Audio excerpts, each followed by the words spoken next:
Pada awal abad ke-20, di Bata Afshe Petroleum Macapai, BPM, anak perusahaan Koninklijke Shell mendominasi industri minyak di Hindia Belanda, dari eksplorasi hingga distribusi. Film ini disusun oleh C.W.A. Van Bergen dari BPM dan direkam oleh Willy Mullins dari Haga Film Fabrik dengan produksi dikoordinasikan oleh Java Foto Centrale di Weltevreden, Batavia. Lewat dokumentasi ini, kita mengikuti rute minyak kolonial dari kilang di Sumatera, depo di Kalimantan, hingga pelabuhan utama di Jawa dan Makassar. Dalam wilayah Shell, matahari tak pernah terbenam, dan BPM menjadi simbol nyata eksploitasi alam di tanah jajahan. Kantor pusat BPM berada di Den Haag, Belanda, pusat kendali operasi minyak kolonial. Dipimpin oleh Sir Henry Deterding dan Kapten Walter Samuel, Shell membangun jaringan distribusi global yang dikendalikan dari Eropa. Tenaga teknis dan logistik diberangkatkan dari Eropa ke Hindia Belanda melalui rute pelayaran strategis. Sebagian peralatan berat dikirim langsung dari Amerika. Rantai industri ini menyatukan modal, teknologi, dan tenaga kerja lintas benua dari Eropa hingga ladang minyak di Sumatera.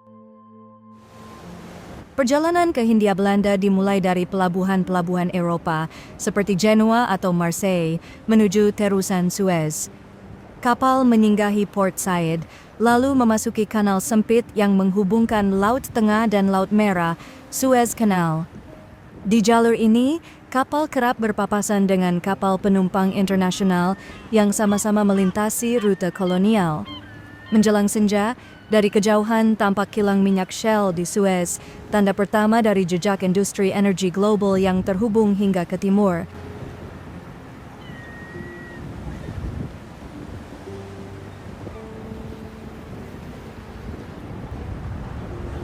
Dalam perjalanan menuju Colombo, kapal ini berpapasan dengan armada milik Rotterdamse Lloyd dan satu lagi dari Stoomvaart Maatschappij Nederland. Dua jalur pelayaran ini menjadi tulang punggung logistik kolonial Belanda menuju Hindia. Setiap tahun, keduanya mengangkut sekitar 700 penumpang dan lebih dari 30.000 ton barang. Arus mobilitas besar yang menopang ekonomi dan memperluas pengaruh Eropa di Asia Tenggara. Dalam perjalanan darat, kendaraan singgah sejenak untuk mengisi bahan bakar di stasiun milik The Asiatic Petroleum Company Limited. Perusahaan ini merupakan bagian dari kelompok usaha raksasa yang menaungi jaringan distribusi energi lintas benua, termasuk di Hindia Belanda. Dari Colombo, pelayaran dilanjutkan menuju Sabang, gerbang paling barat dari Nusantara. Setelah menempuh 20 hari perjalanan laut, siluet pertama dari Kepulauan Hindia Belanda mulai terlihat di Cakrawala. Gugusan pulau-pulau tropis perlahan semakin mendekat, menyambut kedatangan kapal ke wilayah yang kaya akan rempah, budaya, dan sejarah kolonial panjang yang akan mereka masuki.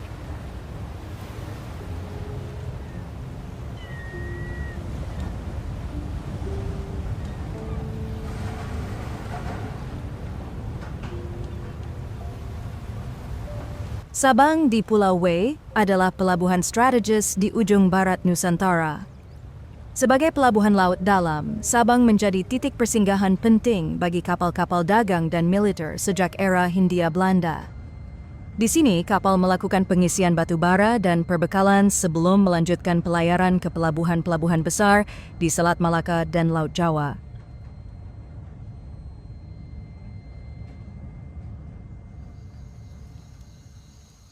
Gas yang muncul dari permukaan sungai ini menjadi petunjuk alam atas adanya kandungan minyak bumi di bawah tanah.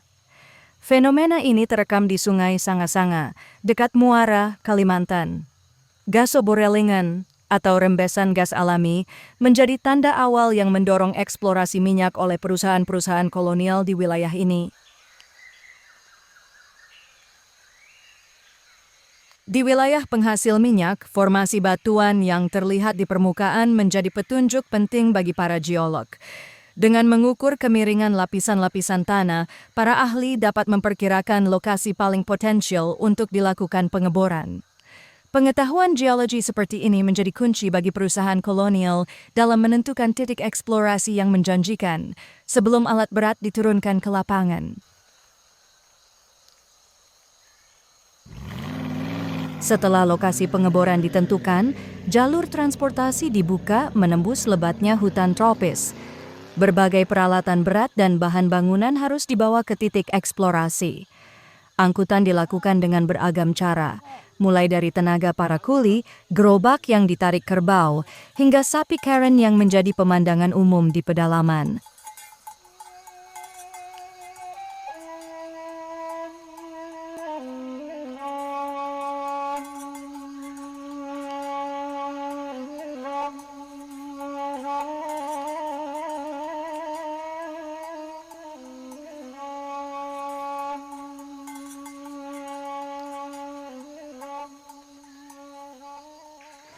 Di medan yang lebih berat, traktor dan kendaraan rantai atau caterpillar dikerahkan untuk melintasi tanah berlumpur dan jalur berbukit. Semua ini adalah bagian dari mesin kolonial yang bergerak demi mengeksplorasi isi perut bumi Hindia.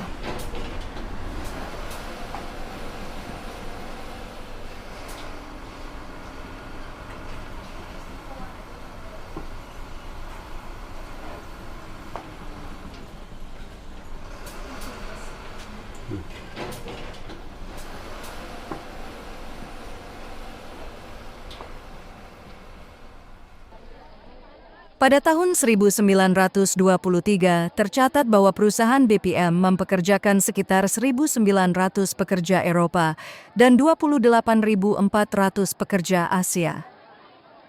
Kesenjangan peran dan posisi terasa jelas, yang Eropa memimpin sementara yang Asia menjadi tenaga kasar.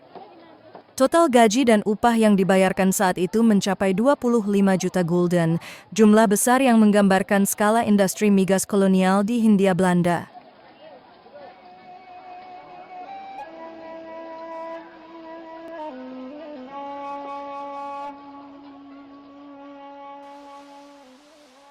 Dari Barrowedorp, sebuah pemukiman pekerja dan staf teknis, perjalanan dilanjutkan dengan tram.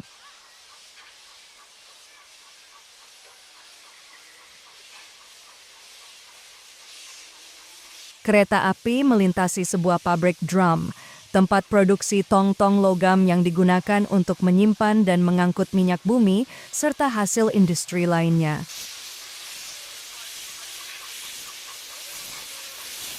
Kereta api melintasi Kampung Pandansari, sebuah perkampungan kecil yang hidup berdampingan dengan jalur industri kolonial.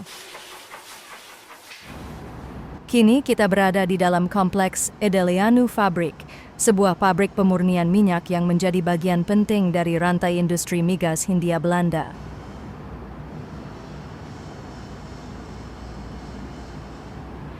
Di tempat ini, minyak mentah hasil eksplorasi dari Borneo, Sumatera, dan wilayah lain diproses dengan metode ekstraksi pelarut yang dikembangkan oleh Emil Edelianu, seorang ahli kimia asal Rumania.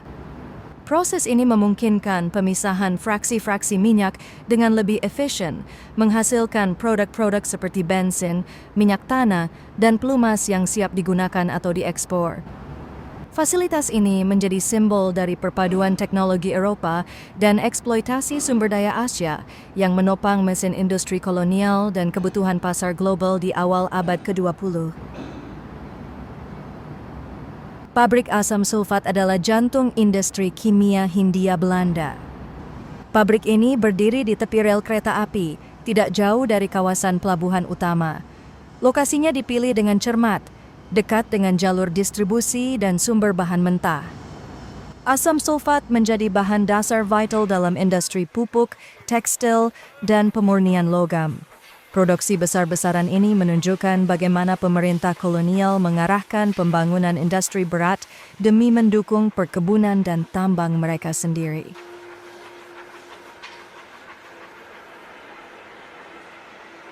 Pabrik parafin adalah limbah minyak yang jadi komoditas.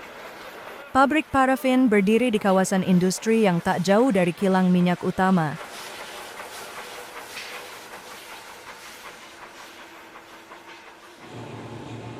Di sini, limbah hasil penyulingan minyak mentah diubah menjadi lilin, pelapis kertas, hingga bahan pelumas. Proses produksinya padat energi. Minyak residu dipanaskan ulang, disaring, lalu dicetak dalam bentuk batangan. Bau menyengat, tanda bahwa proses pemisahan hidrokarbon sedang berlangsung.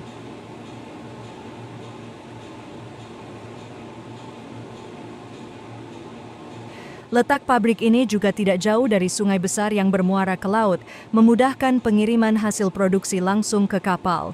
Sistem ini efisien, dari sumur bor ke kilang, dari kilang ke pabrik parafin, lalu ke dermaga. Buruh lokal, sebagian besar tanpa perlindungan kerja yang memadai, menjadi tulang punggung operasi ini. Sementara para insinyur Eropa mengatur ritme produksi dari ruang kendali. Parafin adalah contoh sempurna dari logika kolonial. Bahkan ampas pun harus jadi komoditas selama bisa dijual dan diangkut ke pasar dunia.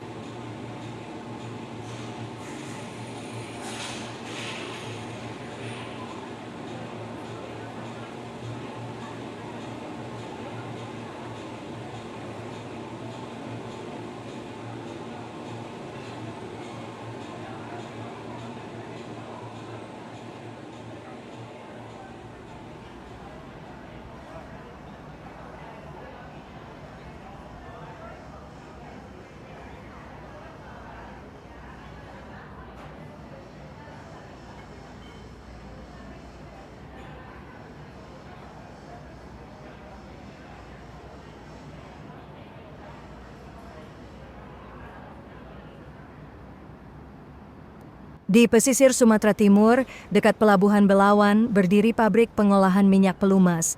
Lokasinya strategis, terhubung langsung dengan rel kereta pengangkut barang. Minyak hasil penyulingan dikemas dalam drum logam dan ditata di halaman terbuka. Para buruh lokal bertugas mengangkat, menyusun, dan menyiapkan drum untuk distribusi. Pabrik ini menjadi salah satu titik penting dalam sistem logistik kolonial, mengalirkan produk industri ke pelabuhan ekspor.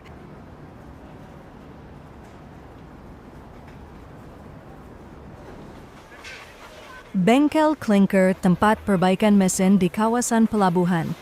Bengkel ini menangani perbaikan mesin kapal dan alat berat. Terletak dekat dermaga untuk memudahkan perawatan kapal yang bersandar.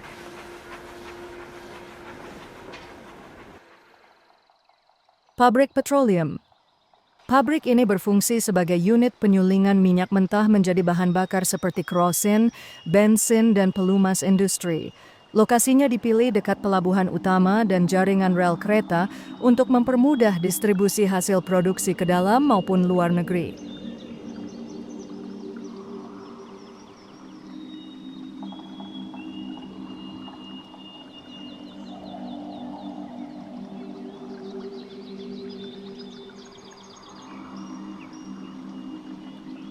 Struktur utamanya terdiri dari tangki-tangki penyimpanan berukuran besar, menara distilasi, dan sistem perpipaan yang menghubungkan berbagai unit proses.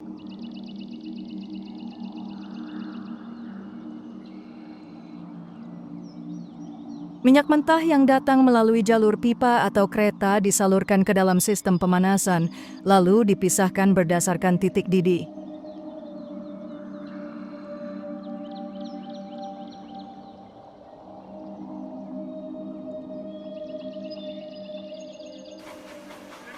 Hasil sulingan ditampung dalam tangki-tangki khusus sesuai jenis produknya. Kegiatan loading ke truk tangki atau gerbong dilakukan secara terjadwal dan diawasi oleh mandor teknis. Beberapa bagian pabrik juga dilengkapi laboratorium pengujian untuk memastikan standar mutu produk.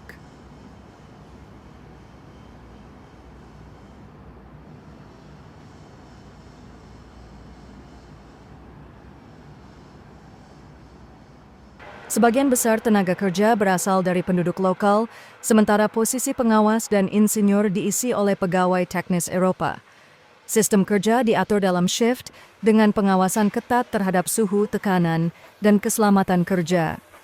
Pabrik ini merupakan bagian dari rantai pasokan energi di era kolonial, berperan penting dalam menunjang kegiatan industri, transportasi, dan ekspor-impor barang di wilayah Hindia Belanda.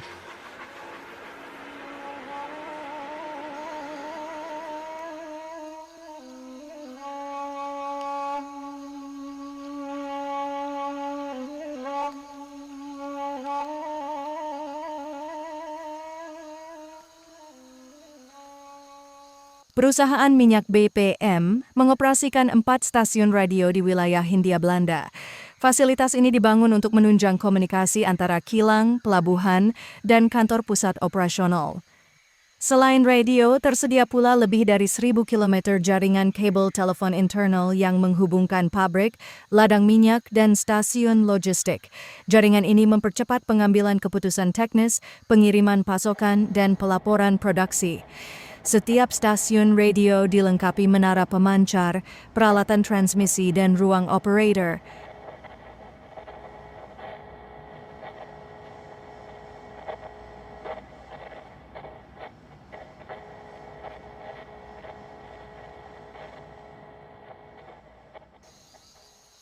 Balikpapan yang terletak di tepi timur Pulau Kalimantan menghadap langsung ke Selat Makassar.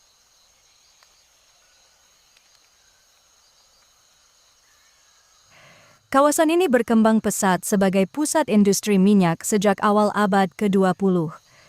Dalam panorama ini terlihat pemukiman teknisi, kantor administrasi, dan fasilitas pelabuhan. Jalur kereta industri, jalan inspeksi, dan pipa minyak menghubungkan ladang-ladang eksplorasi di pedalaman dengan pusat pemrosesan di pesisir. Dermaga minyak menjadi titik penting pengiriman hasil penyulingan ke wilayah lain di Hindia maupun ke luar negeri. Di belakangnya terbentang hutan tropis dan bukit rendah yang menjadi latar geografis wilayah ini. Perjalanan menuju ladang muara dan Sanga-Sanga Dalam, tempat lokasi pengeboran, wilayah eksplorasi minyak di pedalaman Kalimantan Timur.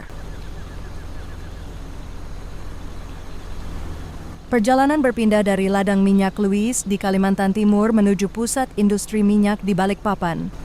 Dari sana, kapal tanker menyeberang ke Surabaya, kota pelabuhan besar di Jawa Timur, sebelum akhirnya menuju ladang minyak tua di Cepu, Jawa Tengah. Perjalanan darat melintasi jembatan Sungai Solo, salah satu sungai terpanjang di Pulau Jawa, yang menjadi jalur logistik penting menuju wilayah industri minyak. Truk dan gerbong khusus digunakan untuk mengangkut bensin dari kilang ke berbagai daerah. Pengamanan ketat diterapkan untuk menghindari kebocoran atau ledakan. Minyak dan bahan bakar diangkut dengan kereta ekspres menuju Surabaya, memastikan distribusi cepat ke pelabuhan dan pusat konsumsi industri di kota besar.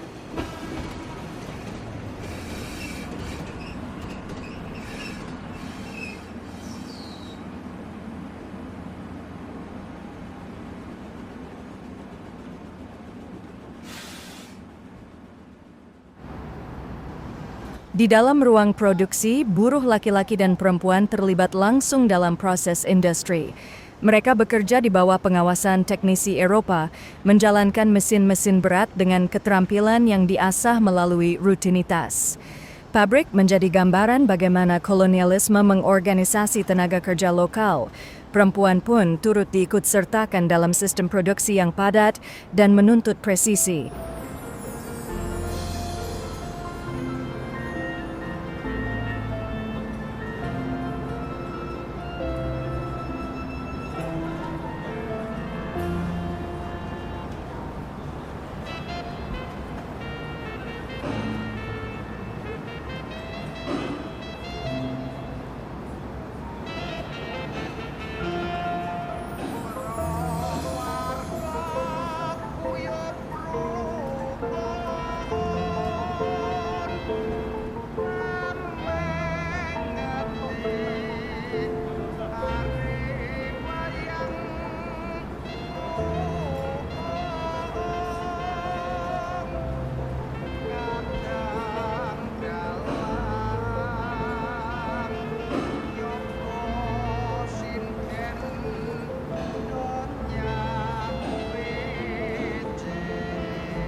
Ini adalah pabrik pengolahan lilin batik di masa Hindia Belanda.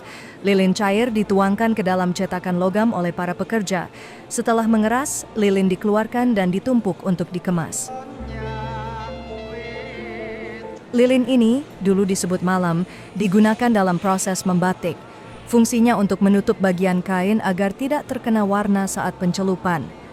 Pengemasan dilakukan secara manual dan rapi, agar kualitas lilin tetap terjaga saat dikirim ke sentra batik seperti Yogyakarta, Solo, dan Pekalongan.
Perjalanan dari Cepu berlanjut ke Batavia, lalu menyeberang ke Sumatera, menuju Plaju di tepi Sungai Musi.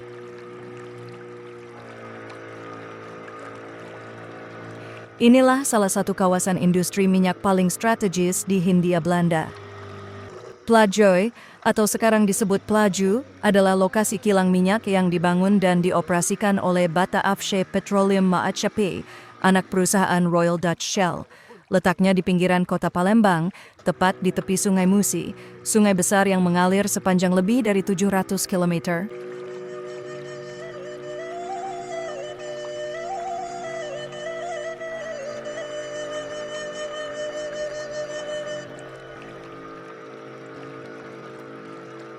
Di sini minyak mentah dari ladang-ladang di pedalaman Sumatera Selatan diproses menjadi bahan bakar.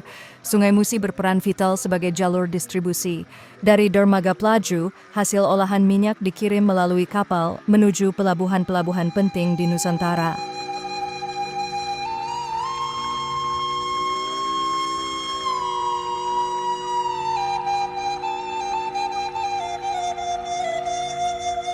Bersama dengan kilang Bagus Kuning yang juga berada di tepi sungai, kawasan ini menjadi pusat produksi energi kolonial yang menopang mesin-mesin industri dan transportasi Belanda di Asia Tenggara.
Di Pangkalan Brandon, bagian administrasi perusahaan minyak dijalankan oleh 139 pegawai Eropa dan sekitar 3.000 pekerja Asia. Untuk menampung mereka, dibangun sebuah kota kecil lengkap dengan fasilitas penunjang. Bangunan tempat pertemuan pegawai berdiri sebagai pusat aktivitas sosial. Kita melihat beberapa tipe rumah dan barak atau bangsal yang disediakan khusus bagi pekerja Asia. Bagi pekerja Asia yang menunjukkan prestasi atau kedisiplinan tinggi, disediakan rumah tersendiri lengkap dengan taman. Perusahaan minyak Belanda, BPM, juga mendirikan sekolah untuk anak-anak pribumi sebagai bagian dari program sosial mereka.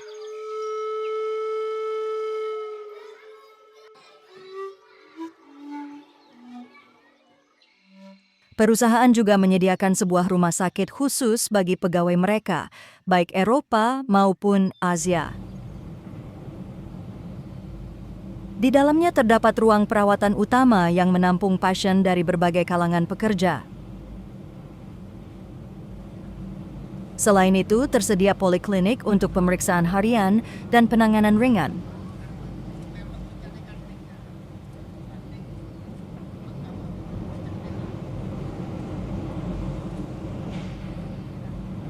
Dan tak ketinggalan, ruang operasi yang menjadi fasilitas penting dalam penanganan kasus medis yang lebih serius. Rumah sakit ini juga dilengkapi dengan laboratorium untuk mendukung diagnosa dan pengujian medis.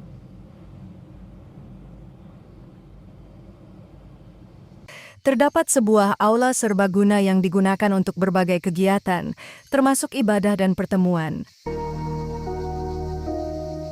Di kompleks ini juga berdiri sebuah monumen, didirikan untuk menghormati salah satu pendiri Koninklijke, Tuan J.B. August Kessler Sr., tokoh penting dalam sejarah perminyakan Hindia Belanda.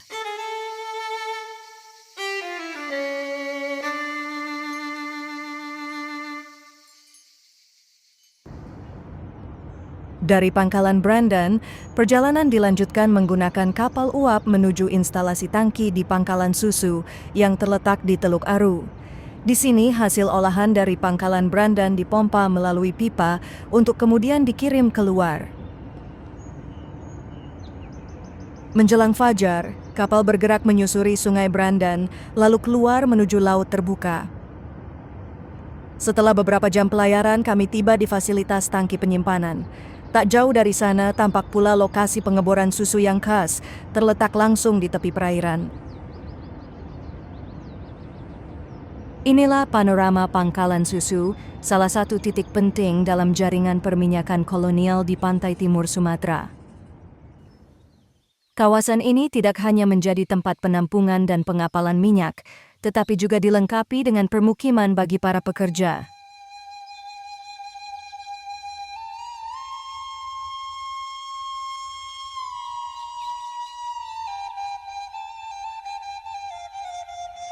Terlihat deretan rumah yang dibangun untuk kebutuhan ribuan tenaga kerja Asia, menunjukkan bagaimana perusahaan berupaya menciptakan lingkungan industri yang terorganisir, meski tetap berada dalam sistem kolonial yang timpang.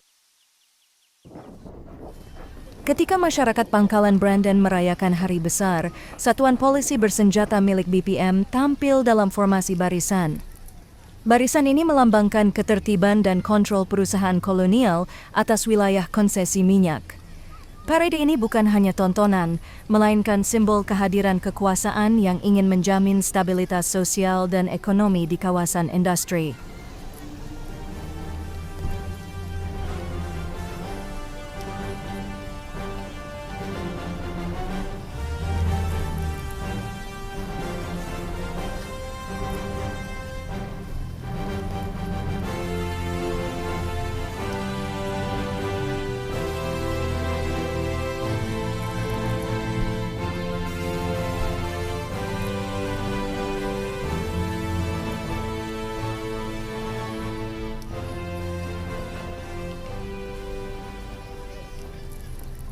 Warga lokal, baik karyawan perusahaan maupun penduduk sekitar, berkumpul bersama.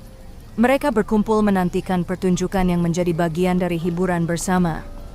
Dalam momen seperti ini, batas sosial sedikit mengendur, Sejenak penonton dan pekerja melebur dalam satu ruang tontonan. Pentas tari tradisional pun dimulai. Para penari tampil dalam balutan busana khas, lengkap dengan topeng dan kostum tokoh pewayangan.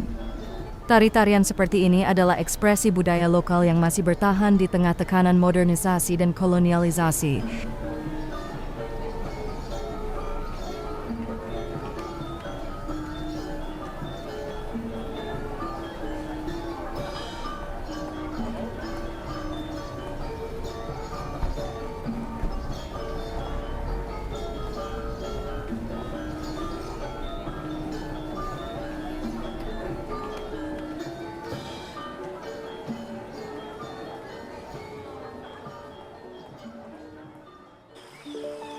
Sekitar 160 km dari pusat operasional, BPM membangun tempat peristirahatan di kawasan pegunungan Bukit Barisan. Fasilitas ini diperuntukkan bagi staf dan karyawan sebagai sarana istirahat dari rutinitas kerja. Perjalanan menuju lokasi dilakukan dengan mobil milik perusahaan.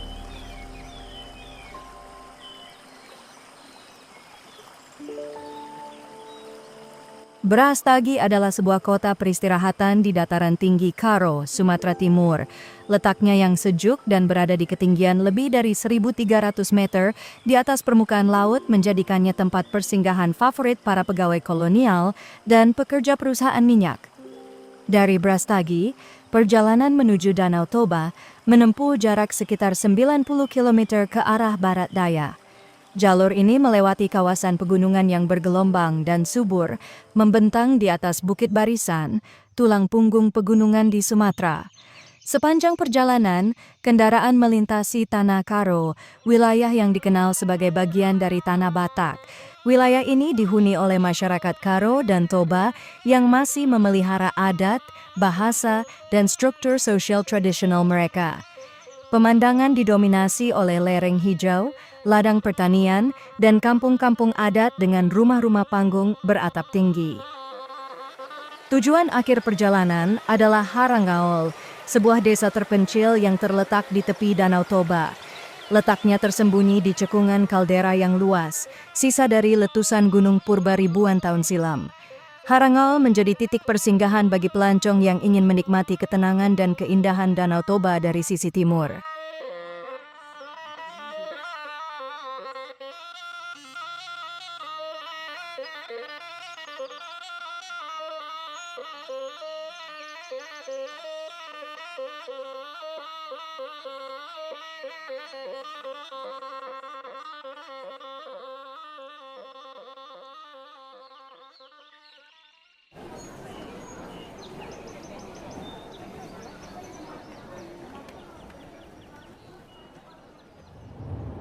Kapal kami perlahan memasuki perairan Singapura, pelabuhan dagang terbesar di Selat Malaka. Terlihat menjulang kantor milik Asiatic Petroleum Company, cabang dari konglomerat minyak global yang aktif di wilayah Asia Tenggara. Tak lama kemudian, kapal merapat di dermaga Johnson's Pier, salah satu titik tersibuk yang menghubungkan Singapura dengan pulau-pulau industri di sekitarnya. Dari kota utama, perjalanan dilanjutkan menggunakan perahu motor menuju Pulau Bukom, sebuah pulau kecil yang terletak di selatan daratan utama Singapura. Disinilah berdiri instalasi tangki bahan bakar milik perusahaan minyak Belanda Inggris, pusat logistik penting untuk menyalurkan minyak bumi dari Sumatera dan sekitarnya ke kapal-kapal tanker internasional. Saat mendekat, terlihat beberapa kapal tanker berukuran besar yang tengah berlabuh di perairan sekitar. Kapal-kapal ini, dikenal sebagai sea tanker, menunggu giliran untuk diisi atau membongkar muatan minyak mentah dan olahan. Pulau Bukom bukan sekadar pulau, tapi nadi industri energi kawasan yang menghubungkan produksi minyak Hindia Belanda dengan jalur pelayaran global.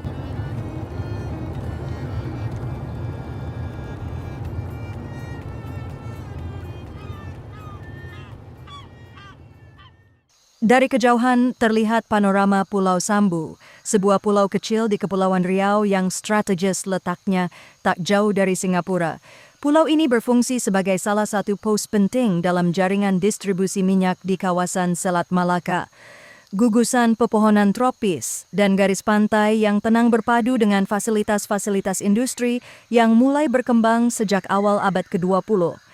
Di bawah administrasi perusahaan-perusahaan minyak Belanda Inggris, Sambu menjadi titik transit antara instalasi pengolahan di Sumatera dan pusat-pusat ekspor di Asia Tenggara.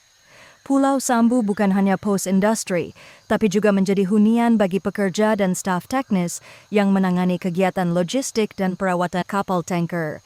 Dari sini, minyak bumi yang diangkut dari pangkalan Brandon dan Puelo Bukom dapat segera dialirkan menuju pelabuhan-pelabuhan besar di dunia.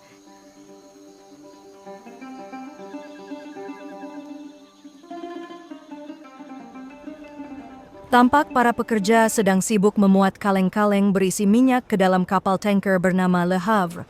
Proses ini merupakan bagian akhir dari rantai distribusi minyak kolonial, mulai dari pengeboran di pedalaman, pengolahan di instalasi pantai, hingga pengiriman ke pasar internasional.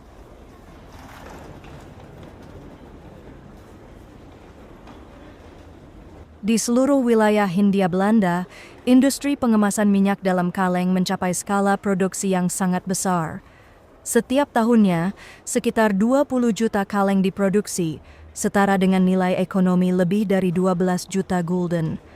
Untuk memenuhi kebutuhan ini, digunakan sekitar 20 juta kilogram plat besi tipis, kaleng, dan lebih dari 320.000 kilogram timah solder. Kaleng-kaleng ini bukan hanya digunakan untuk ekspor ke luar negeri, tetapi juga untuk kebutuhan dalam negeri, menjangkau pelosok-pelosok Hindia yang belum tersambung dengan infrastruktur pipa minyak. Dari Pulau Sambu, rombongan kembali ke Singapura, pusat niaga kolonial di Asia Tenggara.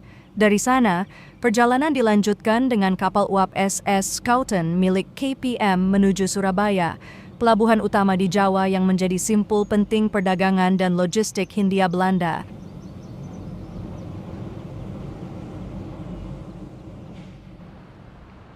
Setibanya di Surabaya, kota pelabuhan utama di Timur Jawa, rombongan langsung menuju kantor pusat urusan dagang milik Bata Afshe Petroleum, Maat Shapij. Di sini aktivitas administrasi dan perdagangan minyak bumi di wilayah timur Hindia Belanda terpusat. Kantor ini menjadi simpul penting dalam jaringan distribusi hasil minyak dari Sumatera dan Kalimantan menuju pasar ekspor.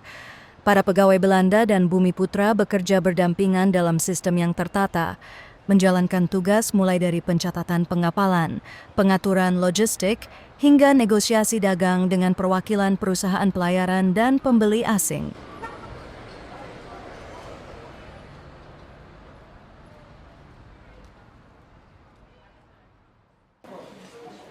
Seluruh urusan penjualan hasil olahan minyak bumi di wilayah Hindia Belanda diatur dari kantor utama BPM di Surabaya ini.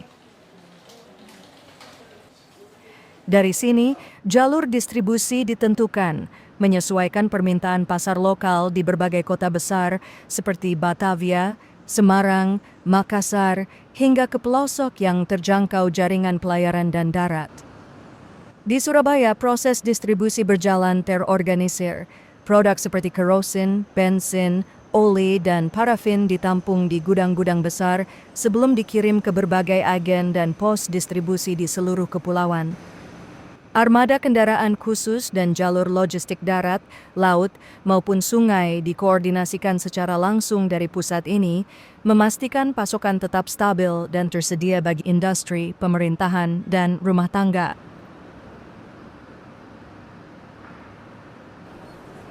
Setelah meninggalkan Surabaya dengan kapal laut SS Schouten, perjalanan berlanjut menuju Balikpapan, kota pelabuhan penting di pesisir timur Kalimantan.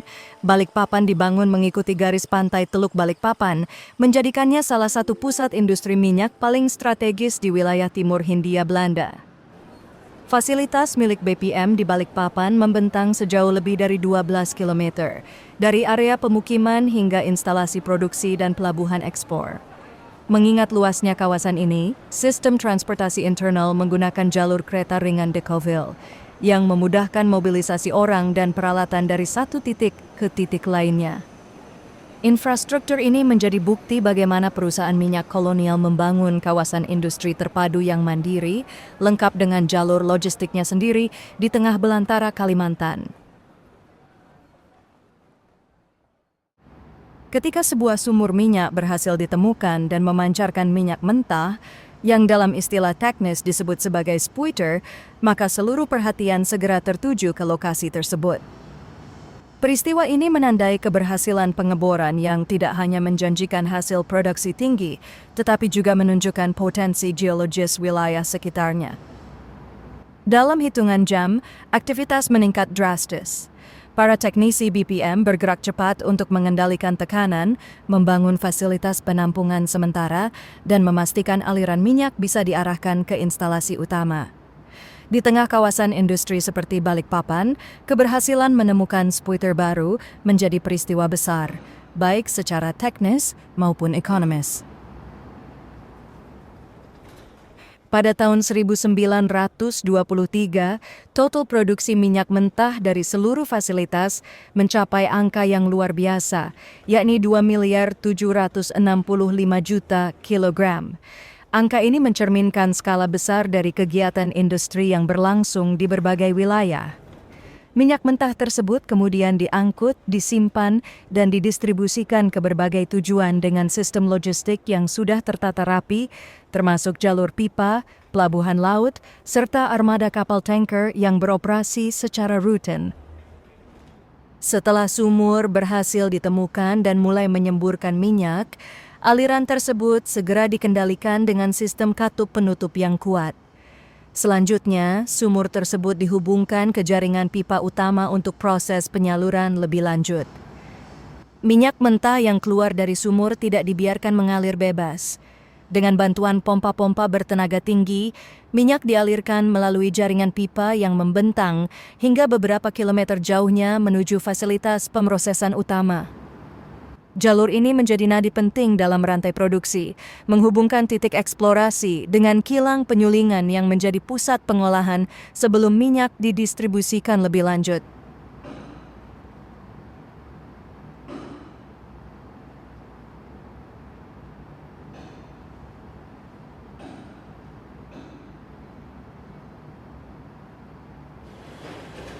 Di titik ini, terdapat deretan pompa bertenaga besar. Alat-alat ini bertugas mendorong minyak mentah melewati pipa-pipa besi yang terbentang sepanjang beberapa kilometer. Jalur pipa ini menjadi penghubung vital menuju kilang penyulingan. Di sana minyak akan diproses lebih lanjut, dipisahkan, dimurnikan, dan diolah menjadi berbagai produk siap pakai seperti bensin, minyak tanah, dan pelumas. Panjang total seluruh jalur pipa utama yang digunakan untuk mengangkut minyak mentah ke kilang penyulingan di seluruh wilayah operasi mencapai sekitar 2.200 km. Di sepanjang jalur ini, terdapat rumah pompa besar yang dilengkapi mesin-mesin bertenaga tinggi. Pompa-pompa ini berfungsi untuk mendorong minyak mentah melewati pipa-pipa besi menuju kilang penyulingan. Setelah tiba di kilang, minyak mentah diproses di dalam gedung pemisah, tempat di mana berbagai fraksi seperti bensin, solar, dan minyak tanah mulai dipisahkan. Dari sana, hasil penyulingan dialirkan menuju tangki-tangki penyimpanan melalui jalur pipa tambahan, siap didistribusikan ke berbagai wilayah. Pompuis atau rumah pompa memainkan peran penting dalam keseluruhan sistem ini, menjaga tekanan dan kelancaran aliran minyak dari sumber hingga titik penyimpanan akhir. BPM memiliki jaringan tangki penyimpanan yang sangat luas di berbagai lokasi di Hindia. Jika digabungkan, seluruh tangki ini mampu menampung hingga 1.346 juta liter cairan, baik minyak mentah maupun produk hasil penyulingan. Kapasitas ini mencerminkan skala operasi yang sangat besar untuk memenuhi kebutuhan bahan bakar di kawasan ini. Namun, tidak semua produk hasil kilang bisa langsung didistribusikan. Beberapa jenis bahan bakar atau pelumas perlu melalui proses lanjutan agar kualitasnya sesuai standar. Untuk itu, cairan tersebut dipompa ke dalam unit khusus bernama agitator. Di dalam agitator, cairan dicampur dengan bahan kimia seperti asam sulfat untuk menghilangkan kotoran atau residu tertentu. Proses ini dikenal sebagai pemurnian atau nabi handling, tahap penting sebelum produk akhir dinyatakan siap pakai atau siap jual.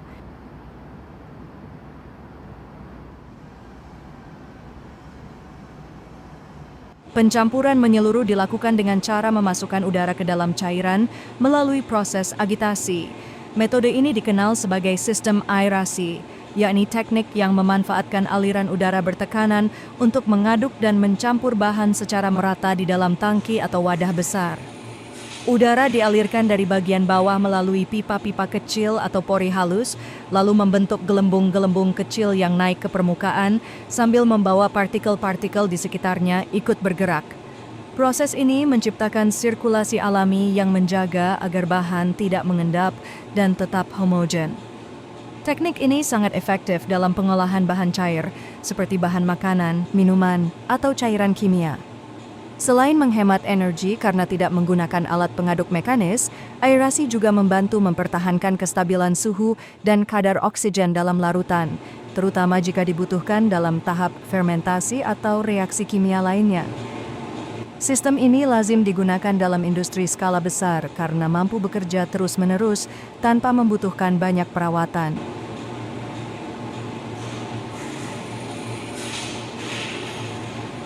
Zat asam yang dihasilkan dalam proses sebelumnya dialirkan keluar dan dibuang bersama limbah lainnya. Pembuangan ini dilakukan secara terpisah agar tidak mencemari proses utama atau mengganggu hasil akhir yang diinginkan. Setelah tahap pembuangan, bahan utama yang masih tersisa kemudian diproses kembali dengan menggunakan larutan soda kaustik atau natrium hidroksida. Tujuan dari proses ini adalah untuk menetralkan sisa-sisa zat asam, menghilangkan kotoran yang masih menempel, serta memurnikan bahan sebelum masuk ke tahap selanjutnya. Larutan soda kaustik bekerja dengan cara melarutkan komponen yang tidak diinginkan, seperti senyawa lemak atau partikel pengotor, sehingga menghasilkan bahan yang lebih bersih dan stabil. Setelah perlakuan ini selesai, bahan langsung dibilas kembali menggunakan air bersih. Proses pembilasan ini penting untuk menghilangkan sisa-sisa soda kaustik agar tidak mempengaruhi kualitas atau sifat bahan pada tahapan berikutnya. Seluruh proses ini menunjukkan adanya tahapan berlapis dalam pengolahan bahan cair, mulai dari pemisahan limbah, netralisasi, hingga pencucian, yang semuanya dilakukan secara sistematis dan efisien demi menghasilkan produk akhir yang sesuai standar kualitas.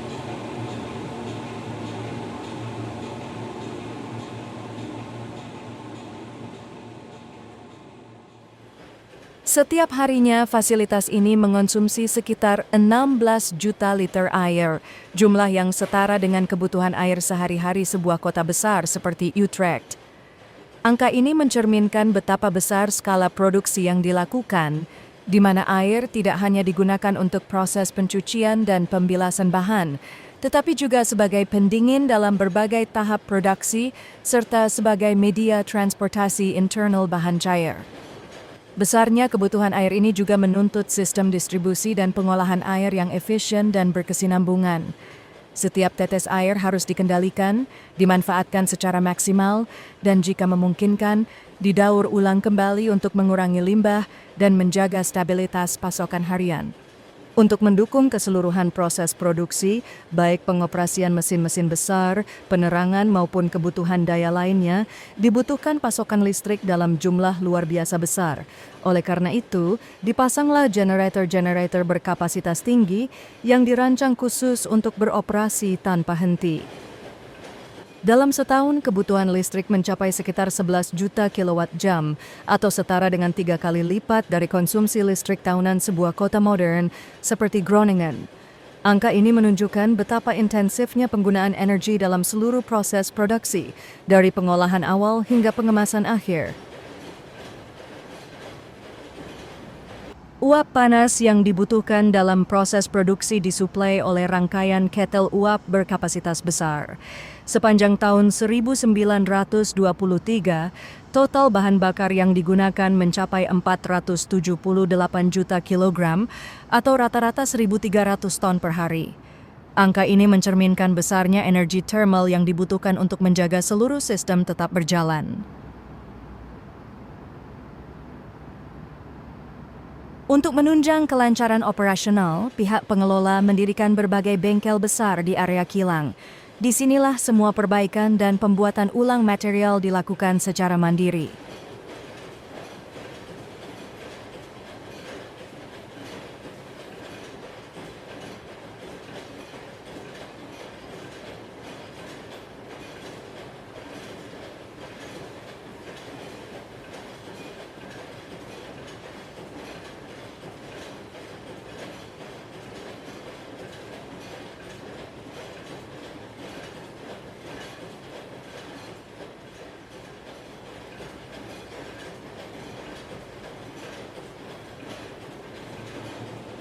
Terdapat bengkel pandai besi untuk pengerjaan logam keras. Penuangan logam dilakukan di ruang khusus pengecoran, dan galangan perakitan digunakan untuk membangun atau memperbaiki struktur besar seperti tangki, pipa, atau peralatan berat lainnya. Dengan fasilitas lengkap ini, semua kebutuhan teknis dapat ditangani langsung di lokasi tanpa perlu bergantung pada pihak luar. Proses pengiriman hasil produksi dilakukan dengan berbagai cara, tergantung pada jenis produk dan tujuan akhir. Sebagian produk dikemas ke dalam kaleng dan peti, kemudian dimuat ke atas kapal tanker. Ada pula produk yang dimasukkan ke dalam drum besi, yang diproduksi langsung di pabrik drum dalam kompleks kilang. Namun untuk volume besar, produk dikirim tanpa kemasan, langsung melalui kapal tanker khusus, yang dirancang untuk pengangkutan cairan industri.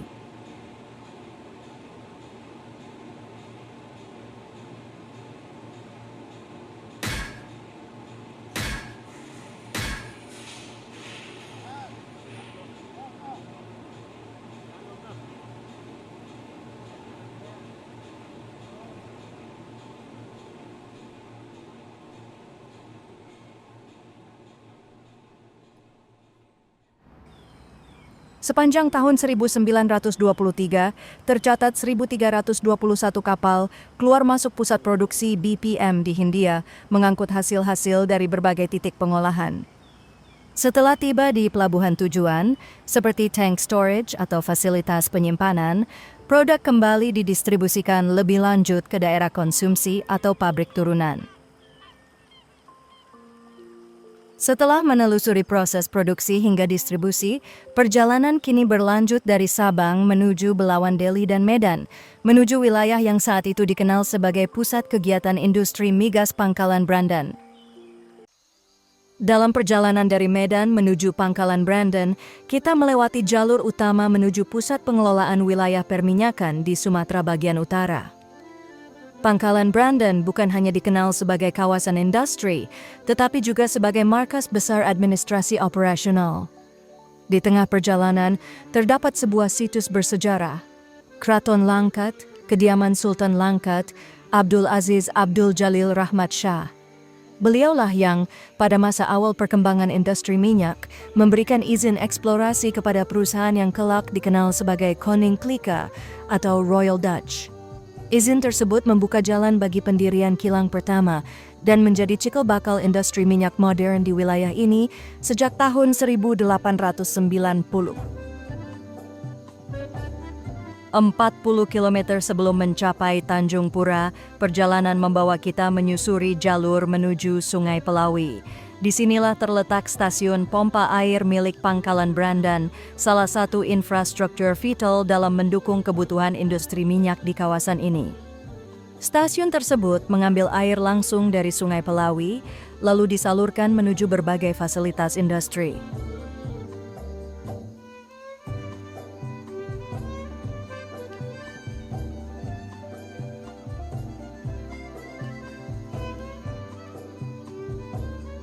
Sepanjang jalan menuju Pangkalan Brandan, terlihat jaringan pipa-pipa air membentang di sisi jalan. Pipa-pipa ini menjadi tulang punggung sistem distribusi air yang menghubungkan sumber pasokan dengan pusat-pusat pemrosesan dan pemurnian. Pangkalan Brandan terletak di jalur kereta api yang menghubungkan Medan dengan Kota Raja, sebuah lintasan penting pada masa itu yang mempercepat pergerakan logistik dan tenaga kerja.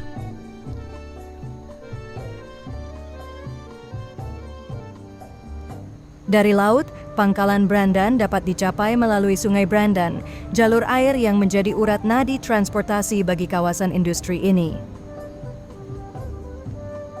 Kami lalu naik ke atas salah satu tangki penyimpanan, dan dari ketinggian ini terlihat hamparan fasilitas pemrosesan yang luas dan sistematis.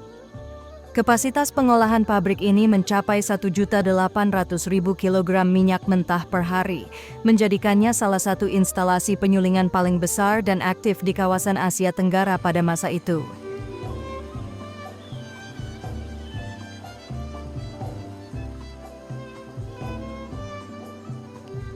Saat kami melanjutkan langkah menyusuri kompleks kilang, tampak lokasi penyimpanan pipa bor, komponen vital dalam aktivitas eksplorasi dan produksi minyak bumi. Setiap tahun, material teknis dan peralatan industri terus berdatangan dengan nilai pasokan mencapai 13 juta gulden, angka yang berskala operasi luar biasa besar di pangkalan Brandan. Menurut catatan akhir tahun 1923, nilai seluruh persediaan yang tersimpan di gudang mencapai lebih dari 49,9 juta gulden. Sebuah investasi logistik dan teknis yang sangat besar demi menjamin kelangsungan produksi tanpa henti di jantung industri perminyakan Hindia Belanda.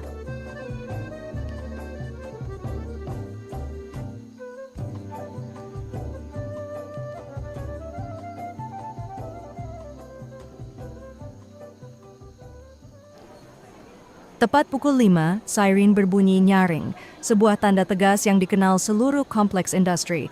Bunyi ini menandai berakhirnya jam kerja bagi ribuan tenaga kerja di pangkalan Brandan. Tidak sekadar alarm, suara siren ini telah menjadi ritme harian dalam kehidupan industri.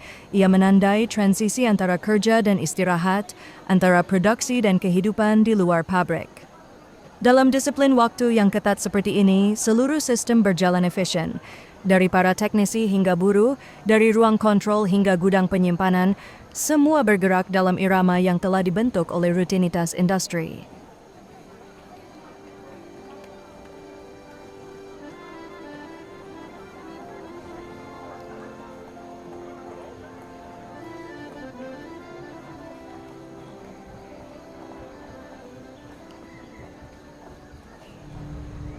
Palembang. Kota tua di tepi Sungai Musi ini telah lama dikenal sebagai pusat perdagangan dan kebudayaan sejak masa Sriwijaya.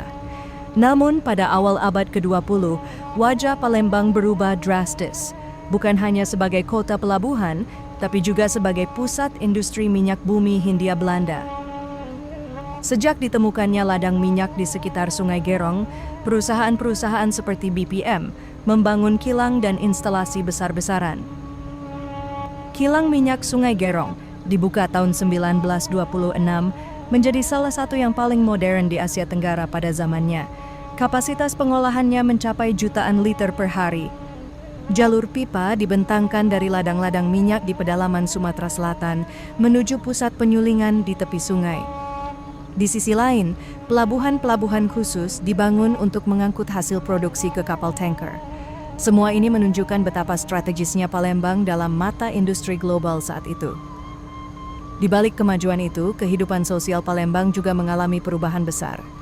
Ribuan pekerja dari berbagai daerah berdatangan. Kawasan hunian baru bermunculan, baik untuk pekerja Eropa maupun pribumi. Sistem sosial kolonial pun terlihat jelas, dengan pemisahan fasilitas, pengawasan ketat, dan kontrol perusahaan atas kehidupan sehari-hari para buruh. Pemerintah kolonial dan perusahaan minyak mendirikan sekolah teknik, rumah sakit, dan fasilitas penunjang lain. Tapi semuanya tidak lepas dari kepentingan ekonomi, menjaga kestabilan tenaga kerja agar produksi tidak terganggu. Kampung minyak yang berada tidak jauh dari kilang utama menjadi simbol dari tatanan hidup baru itu. Perkampungan yang dibentuk bukan oleh tradisi, tapi oleh kebutuhan industri. Palembang juga menjadi target penting pada masa Perang Dunia Kedua. Kilang Sungai Gerong menjadi sasaran utama serangan udara, baik oleh Jepang maupun sekutu, karena nilainya yang sangat strategis dalam penyediaan bahan bakar militer. Hari ini sebagian jejak masa itu masih bisa ditemukan pada struktur tua kilang, jalur pipa yang membelah kota, dan cerita warga yang mewarisi sejarah diam-diam.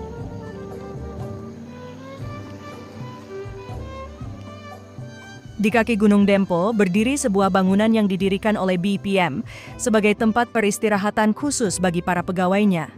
Lokasinya terletak di kawasan Pagar Alam, daerah berhawa sejuk yang menjadi pilihan ideal untuk melepas lelah dari rutinitas industri minyak yang berat.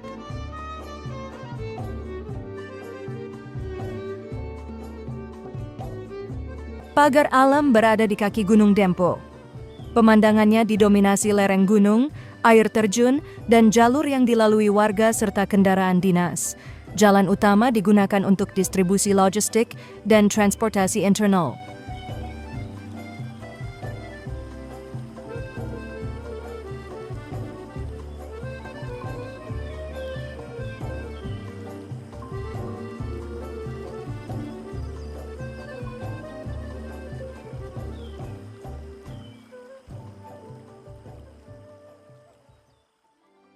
Di tengah jalur pipa minyak sepanjang 180 km dari Kampung Minyak menuju Pelaju, Kampung Lembak adalah menjadi titik perhentian penting. Sebuah stasiun pompa berdiri di sini, menyatu dengan kehidupan warga. Kamera menangkap wajah kampung yang banjir. Para bapak mandi di kali, sementara anak-anak sibuk menggembala kerbau. Tak jauh dari sana, sebuah tarian tradisional digelar. Bukan sekadar hiburan, tapi bagian dari adat, sebagai penghormatan bagi para tamu dari luar. Sejarah bukan hanya masa lalu, ia adalah cerminan untuk memahami jati diri kita hari ini. Jika Bapak atau Ibu merasakan nilai dari dokumenter ini, silakan tinggalkan komentar, karena sejarah bukan hanya untuk dikenang, tapi untuk disuarakan kembali. Failure Channel mohon pamit. Terima kasih atas perhatian dan waktunya. Kita jumpa lagi di kisah sejarah berikutnya. Hanya di Failure Channel. Obaka-san.